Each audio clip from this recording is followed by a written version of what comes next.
Shalom everybody, and welcome to Beit Tefillah. Today I want to do a different sort of video. Before I retire from this channel in a few months, I wanted to do a video on the subject of health. I'm not going to detail any of my spiritual journey in this video. For those who are interested in that sort of thing, I made a video entitled My Journey to Torah. I'm going to add a link to that below in the description for those who want to watch that. I want to start this video by saying that I was raised in the country, in the cornfields of northern Illinois. My parents loved to garden and can food, and I hunted and fished a lot to fill the freezer, and I ate very well. When I was a kid, I ate very healthy. My mom cooked a lot, and she brought up my sister and I on really healthy meals. For example, our desserts after supper quite a bit consisted of something like cottage cheese or sliced peaches. It wasn't all cake and pie, although we did have some of that. It just wasn't very often. To drink with meals, we had to have milk. Of course, being a kid, I wanted to have soda pop, as I had a big sweet tooth, but that was just for special occasions. My mom used to cook a lot of cookies and bake a lot of goods, and especially her Christmas cookies were a big hit, and I knew where she hid them, and so for years I used to sneak them and eat them and let my dad take the blame because he knew where they were too. But I had a really big sweet tooth. I know a lot of kids do, but mine was probably really big from the way I continued to eat as I grew up and became a big kid. But I was also an adrenaline junkie as a kid. I was pretty reckless. I loved to climb trees and downhill ski and roller skate and ice skate. And I also had a three-wheeler and a dirt bike and a moped and a snowmobile. But I probably broke more singular bones on a regular basis riding my BMX bike. I used to do a lot of stunt riding and jumps and flips, and I broke a lot of bones doing that. But the worst I was broken up was when I had an accident while working for my dad just a few months out of high school. He owned his own electrical contracting business, and I had an accident in an ice storm where I fell off of a truck while I was holding a 40-foot wooden extension ladder against my tool belt. And when I fell, when my feet hit the ground, I couldn't really bend my knees, and it was a rather tall truck. And when that ladder crunched against my tool belt, it broke my collarbone in 4 places. It broke my breastbone down the middle, all the ribs off the left side of it, and I got 4 fractures in my lower vertebrae, and I severely compressed 5 discs. I healed up okay, but those injuries would come back to bite me later. Before that, though, I started smoking cigarettes at age 12 to impress a girl, and I started drinking alcohol quite a bit in high school. I wasn't the kind of kid to really mess with drugs, but I really liked alcohol because I was pretty hyper and it helped pull me down, I guess. I was 20 years old when I married my first wife, and my son was born when I was 21. And right when I first moved out of my parents' house and got married, I could drink all the soda pop I wanted, so I went crazy with that. I was smoking about 2.5 packs of cigarettes a day at the time and eating lots and lots and lots of fast food. I'm sure everyone can see where this video is going at this point because I didn't make a lot of the best decisions. When I was 26 years old, I weighed 264 pounds, which is about 90 pounds more than I weigh right now. I moved my family to the Tampa Bay region of Florida, and I started a career in apartment management. By about age 27, my back pain started literally just as quick as you can snap your fingers. I got up from the couch, I was walking across the living room to change the channel on the TV. I got about halfway there, and all of a sudden, I couldn't believe the amount of pain I was in instantly when my back locked up with sciatica pain. It hurt so much I could barely walk back to the couch. And this pain came and went for quite a few years. I haven't had it in a long time now. I don't know why it started, and I don't know why it went away. But it left before I even started getting healthier. I don't know why. It's an inflammation, and it came and it went, but that's how my back pain first started. Back then I had really, really good insurance, and so I spent a few days at a leading spine clinic in Florida, and I really wanted surgery to get my back fixed because I knew I had issues with it. So I thought, well, if I could get it fixed with really, really good insurance, that would probably be the best thing for me to do at a young age. But the team of surgeons and doctors that investigated me were unanimous that surgery was not an option for me. They said technology wasn't really great to do what I needed done. It wasn't like I could lay face down on a table and have them open my back and fix it, because most of my injuries were inside my body. Toward the front were a lot of blood vessels and nerves around, and I didn't have a very good chance of walking again after that kind of surgery. So I decided to just not do that. It was too big of a risk. But due to the pain that was getting more frequent, I started drinking a lot more so I could sleep at night and escape the pain. I was drinking over a liter of hard liquor every night, and that's something I did for about 14 years. All the while I was eating unhealthy, I was drinking mostly soda pop, and I was still smoking 2.5 packs of cigarettes a day. Around age 33, I was diagnosed with diabetes, and I was put on meds for that. I developed a tumor on my spine, and I got sent to a surgeon to examine me to remove the tumor that was benign, thankfully. But when he was examining me, he started pushing on my abdomen, and he said, "Whoa, I got a drinker here." And I was shocked. I said, "How would you know that?" And he said, "Because your liver is so bloated, I know you've got cirrhosis, but we're going to test you." So they tested me, and I did. I was only 33 years old, and I had the early stages of cirrhosis. My face was also really red at the time because my liver was shutting down, and a lot of the poisons were coming out through my face. Your liver doesn't show signs of distress unless it's something like 90% compromised. But luckily the liver can regenerate, which mine did later once I was healing up. But that's still pretty scary that you don't find out that it's getting bad until it's 90%, in trouble. But anyway, meanwhile, I had built a new house for my family, and due to this cirrhosis, I stopped drinking and moved into the new house around the year 2000. It was hard to sleep after quitting alcohol because I had almost passed out every night for 14 years due to the large amount of liquor that I was drinking. So I kind of forgot how to fall asleep. So I figured it was safer for me to drink NyQuil, even though it has a small amount of alcohol in it. I wasn't too bright, so I started taking 2 doses of NyQuil every night.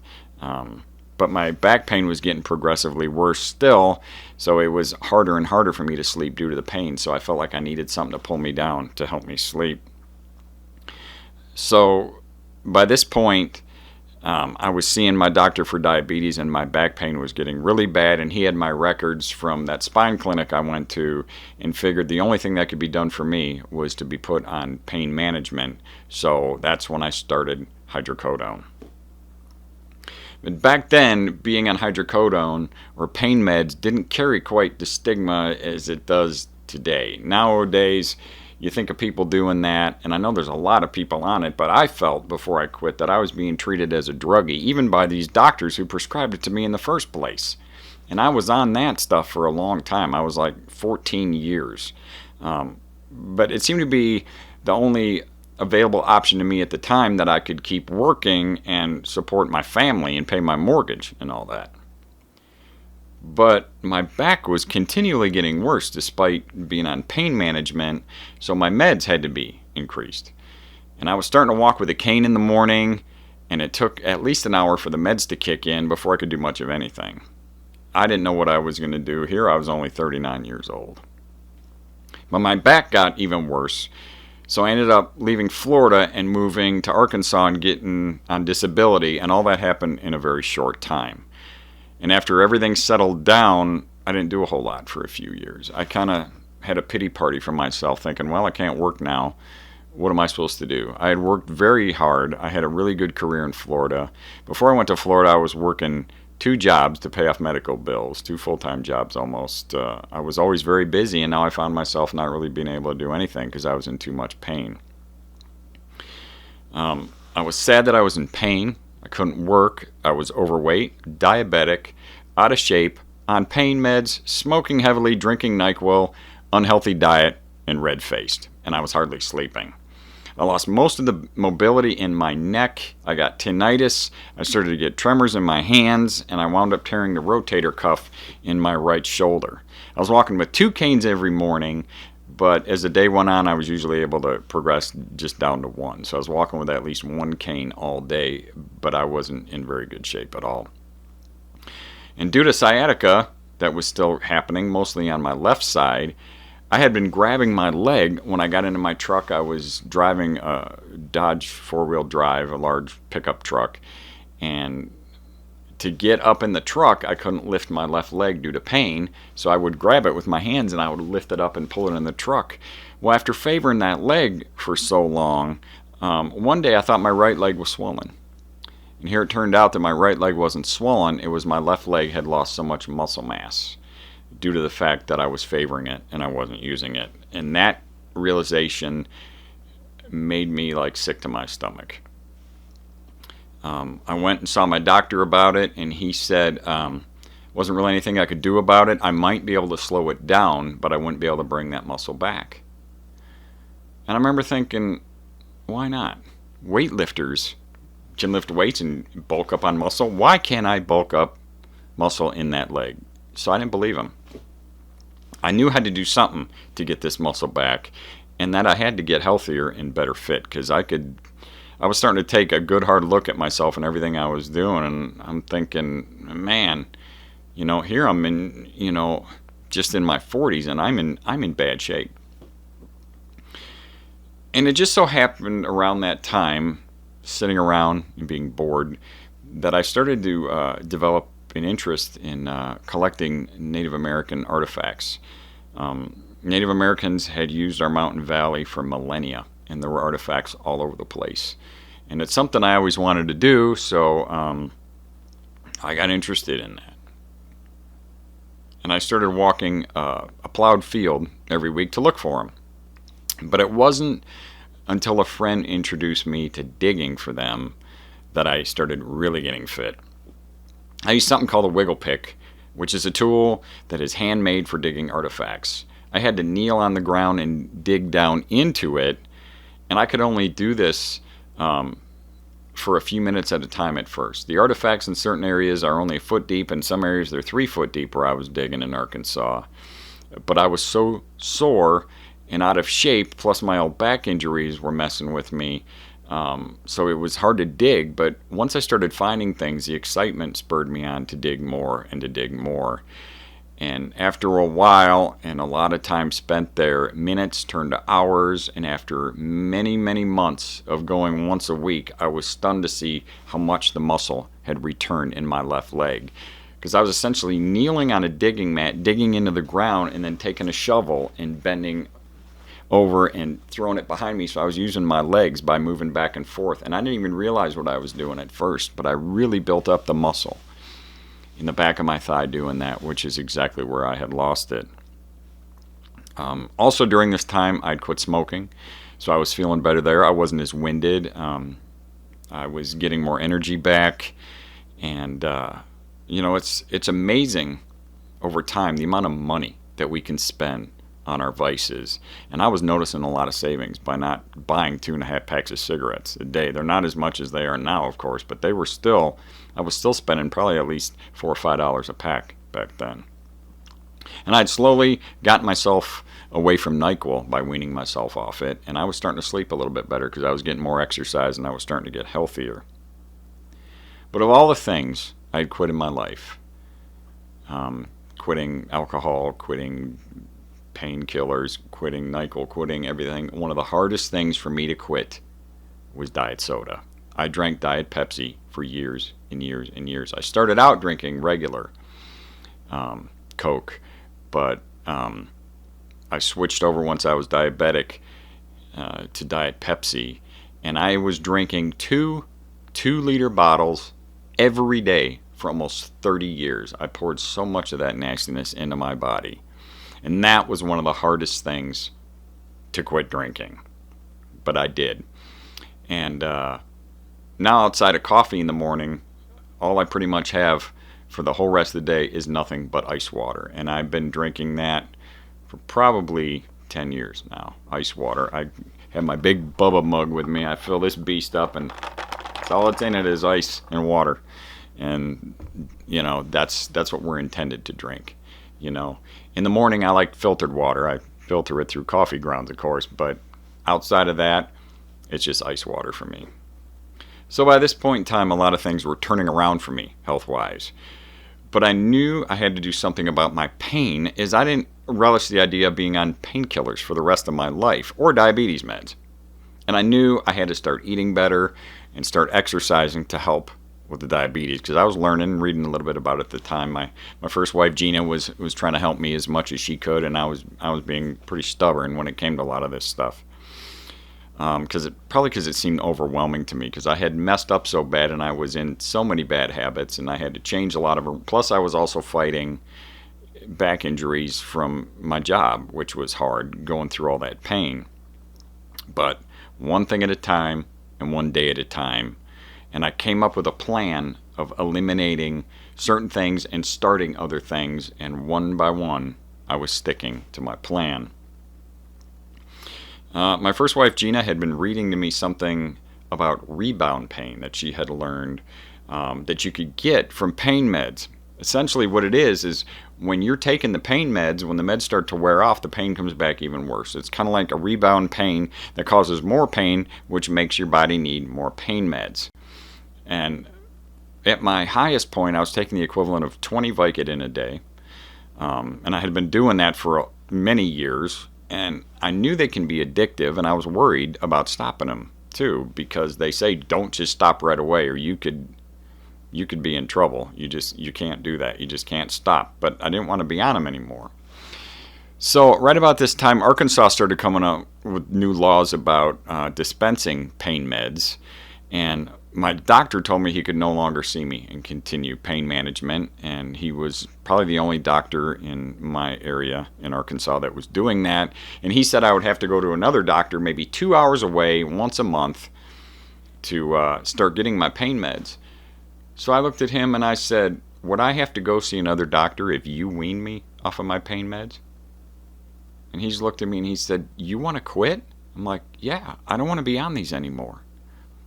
He said, you're the only patient that asked that.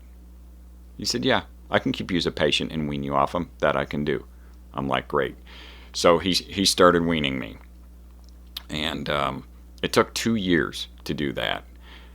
But when I stopped after taking that many, I had gradually got down to the point where I was taking almost nothing. And he looked at me and he said, you know what, Scott? If you think you're addicted to these, it's in your head. It's not a physical thing. It's you're psychologically dependent on these, because you should be taking way more than that if you had any kind of physical addiction. So that got me kind of excited, and I said, you know what? I'm just going to quit right now. So whatever meds I had left, I just stopped. And as of the time I'm filming this, it's been over 5 years. And I wouldn't take one of them for all the tea in China. I wouldn't do it. I am in so much less pain now. Even when I got down to half the dose I was taking, I wasn't even in half as much pain. And I'm like, this doesn't even make any sense. You think the more I'd wean off, the greater the pain would be. No, it was the opposite. At least that's the way it was for me. But I always liked to garden, and I was growing a lot of food in my garden. I really like zucchini, and I really like yellow squash. And for some reason, around this time, that's all I wanted to eat. And I was having sliced zucchini, sliced yellow squash, and that was being sauteed with onions, and that's all I was eating with some Parmesan cheese on it, 2 meals a day. I didn't eat anything else. I did this for about 6 months, and when it stopped growing in the garden, I bought it in the store. I craved it. I couldn't get enough of it. There must have been something in there that my body needed that made me crave it. I also started intermittent fasting at this time. I was eating lunch about 2 p.m. and then supper about 8 p.m. and then I wouldn't have anything else till 2 p.m. the next day, just water. And I'm not sure what all that did for me. I started losing a little bit of weight, and I started getting a little more energy back, and that started working rather well too. And I also did keto for a while, and that helped to really bring a lot of weight off of me. But it's kind of hard and a little bit tricky doing that when you're diabetic. So you have to watch it if that's you. Then around this time, I switched to a salad every night for supper. I'd eat something healthier for lunch if I grilled some chicken or something or whatever. But then at night, I had a salad every single night, and I would try to make it with organic everything, tomatoes and organic romaine lettuce, because that's more nutritious for you than iceberg, and whatever else I put in there. I did add cheese to it and sometimes some meat on it too, but I had a salad every night for supper for about a year and a half. After about a year and a half of eating this way, I found myself getting divorced and losing a lot of weight due to the stress of all that. And by the time I got together with my wife Betsy, I was really skinny. My healthy weight seemed to be around 190 pounds because I originally stood about 6'3". But at that time I found myself looking emaciated at 142 pounds. But I was sure blessed that Betsy liked me skinny. She knew I had to gain some more, as I still had a lot of more work that needed to be done and a lot more healing that I needed to go through. And she didn't waste any time on helping me heal.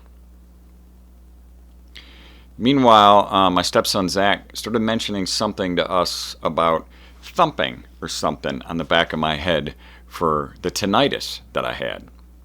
And one of the first things that Betsy did is when she heard him say this, she followed those instructions. She laid me on my back and started thumping my head in that manner. And within seconds, my tinnitus was gone. I was sure it'd be back like in an hour or by the next day or something. But almost 2 years later, it has never returned. I can't believe it was something that simple. What a blessing.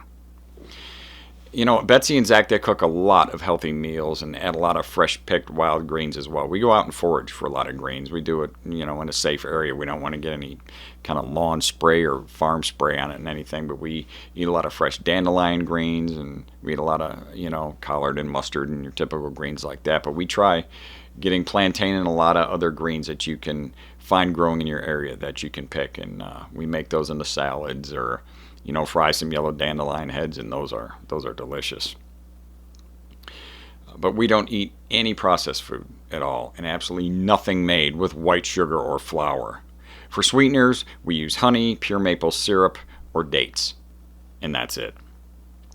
We have a milk goat, and we drink a lot of fresh raw milk.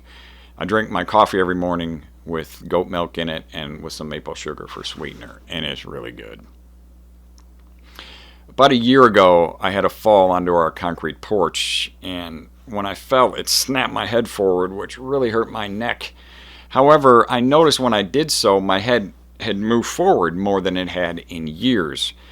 So we took advantage of this, and every day Betsy started sitting on my chest and pulling my head up as hard as she could, as hard as I could stand it, and helping me twist my head from side to side to bring a lot of mobility back into my neck. And we were able to bring it back, not all the way, but a lot. And I still have a little bit to go, but I felt it was a sign that once something happened, I should take advantage of that and use that accident as a blessing to keep working with it. And I'm so grateful that we did that. We also do something called the Tibetan rites. They're an ancient yoga practice that consists of a sequence of 5 different exercises that stretch most of the muscles in the body.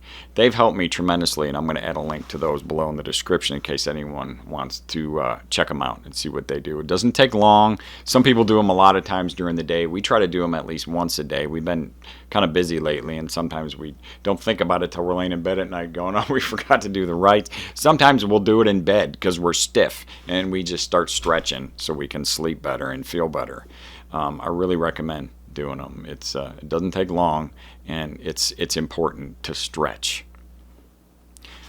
I want to say that I'm not about giving medical advice in this video. That's not what I do, and I wouldn't do that. I'm just stating what worked for me. I made a lot of bad choices early in life, plus I had one horrible accident that led me to follow some bad medical advice, which took many years to turn around. One of the first bad piece of advice I think I got was from my doctor that said, don't ever go see a chiropractor. I think that's who I should have saw first. Maybe I could have avoided all those years of pain meds and worrying about my body locking up and being so stiff that now I'm in a bad situation and I've had to spend all this grief and time trying to get myself limbered up. I think if I would have saw a chiropractor first, I could have avoided all of that. I believe our bodies were created to eat what God created, not the fake or processed stuff that man created. I don't believe we were to eat genetically modified foods. I like eating what God created with the seed inside the fruit, for example. And we're created to be active and get exercise. The command is you shall work 6 days a week and rest on the seventh. Not that you're going to work 5 days and rest 2. No, you're to work 6 days and rest on the seventh, and there you're going to stay healthy, you're going to stay active, and then you're really going to appreciate resting on that seventh day. And that's what we do. Hippocrates famously stated years ago, let food be your medicine and medicine be your food. And he was right. But I was stubborn and I did my own thing for a long time. When you're young, you feel pretty invincible and you really don't think much about getting older and having things catch up with you. I don't know why I put off getting healthy for such a long time. I guess a lot of us go through life sometimes with the attitude of, well, I feel good right now, so I guess I don't need to worry about that yet. But don't be that person. Stop the bad habits now. I have been through so much, and I have recovered, and I have healed from so much that you can do it. If I can do it, you can do it. I actually eat healthier now than anyone else I know that I grew up with, or my extended family or friends or anything. And that's not bragging, but it's explaining how healthy my diet has been. Betsy is a wonderful cook, and so is Zach, who cooks a lot of our meals as well. We are united in putting the healthiest of foods in our bodies. Here's a pic I put on my Facebook page a short time ago. On the left, a couple years ago, I was very thin at 142 pounds. And on the right, a picture of me taken recently, 30 pounds heavier and much healthier. I put on weight the healthy way, diet and exercise. I also want to encourage people, be careful what you put on your body as well. Your skin is your largest organ. And it's true what they say that you shouldn't put on your body what you wouldn't put in your mouth, because it's still going to get inside of your body. So think about that the next time you go to the beach and you want to slather sunscreen all over your body. What's in that deodorant that you're wearing at least once a day? What's in that soap that you wash your body with? Read the labels. If I ever get tempted to eat something like I would have eaten a long time ago, all I have to do is pick them and read that label, and I won't get halfway through it before I put it down and go, you know what? That's not even food. I wanted to make this video to encourage people who were diabetic, maybe who had an addiction, who were overweight, who was in pain and on pain management, that you can get away from that. Don't believe the lie that you need to be on that for the rest of your life. I didn't need to be on diabetes medicine for the rest of my life. I got off of that. I didn't need to be. I'm not on anything now. I don't take an aspirin. I don't take a Tylenol. I take absolutely nothing except water, maybe some coffee, and I eat well. I don't put anything else into my body. No habits except just healthy living and exercise. And we work very hard. We're very busy, and we work very hard.